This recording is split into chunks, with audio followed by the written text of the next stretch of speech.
Hello, this is a video on how to balance redox reactions by oxidation number. This is not a video on how to balance redox reactions by half cell reaction. If you'd like to do that, you'll need to go to a different video. So you should have already either printed out or have opened this particular web page, and it provides a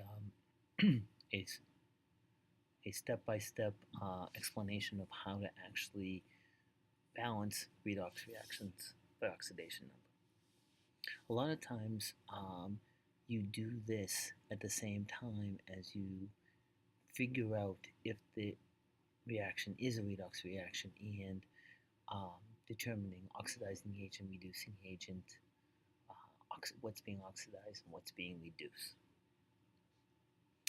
But this is just for oxidation, balancing oxidation reactions. So if you click here, this should provide you an example. Okay, so we have Ag solid plus copper 2 nitrate to give you copper solid elemental plus Ag plus silver nitrate. Oops, that wasn't what I wanted to happen. So the first thing is write the oxidation numbers for every element. So you have to have the whole reaction to do this. Half cells, method by half cell, you don't. This one you have to have all the reactants and products. So you figure out what the elements are, so that's zeros. This is an ionic compound with polyatomic, so the comp has a +2 charge, and then nitrogen oxygen is more electronegative. It's going to be negative.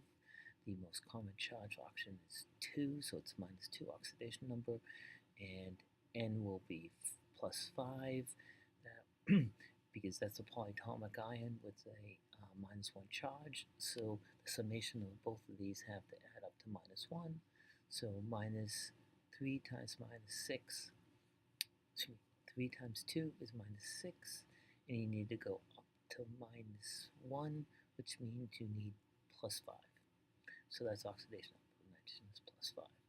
So again, over here, copper is 0, silver is +1, nitrate's the same, so it's actually the same oxidation number since you have the same substance.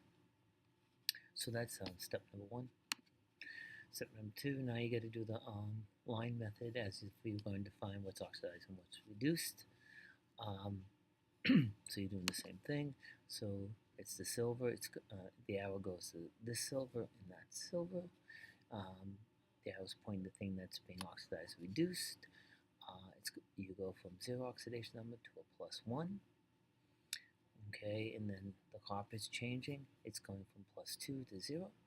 Now the difference here, I believe that is part of, and then you can figure out what's oxidized and what's reduced. So of course, losing electrons is oxidation, so the Ag is being oxidized and the Cu +2 is being reduced.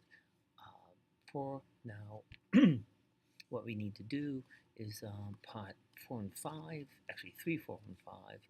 What you need to do here is, unlike when you just want to know what's oxidized and what's reduced, here you need to know how many electrons. So one of these Ags going from 0 to +1 loses 1 electron, just 1 electron. One of these going from +2 to 0 gains 2 electrons.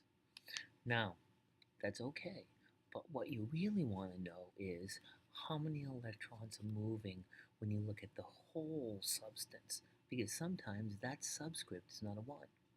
So, but in this case it is. So in this whole compound, each +2 copper is gaining 2 electrons. And since there's only 1 copper in this whole compound, then the whole compound is only gaining 2 electrons. And that's why I make you put in parentheses over here. So if this was a 2, this not wouldn't be 2 electrons, it'd actually be 4, because in this whole thing, if this was a 2, would mean that you have 2 plus 2s, and each plus 2 is gaining 2 electrons. So therefore, in the whole substance, that would be 4 electrons moving, if that was a 2. But since it's not, and it's a 1, it's 2 electrons. So in this whole substance, 2 electrons are being gained. Over here, you see it's the same thing. Since there's no subscript here, 1 electron, in this whole thing, 1 electron is being lost. That's why it's here. And here's the most important part, because now you have to make sure the total number of electrons in this whole substance that's being lost is equal to the total number of all the electrons in this substance is being gained. That's why I make you write this thing and this thing. These parentheses numbers indicate the number of electron gained or lost for the whole substance. And you need that because you gotta make the number of electrons gained equal to lost. So the lowest common denominator is 2.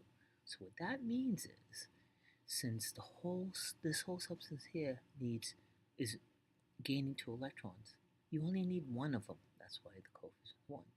As opposed to up here, this whole substance, there's only 1 electron being lost. But since you need 2 being lost to counterbalance the gains, therefore that's why that coefficient is 2.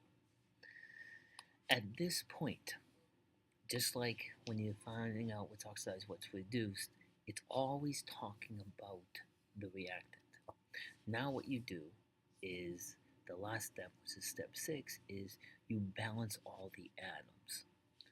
Okay? In the atom, you can change these numbers to whatever numbers you need so the atoms change, as long as you don't reduce these numbers. And you don't have to reduce them by equal amount.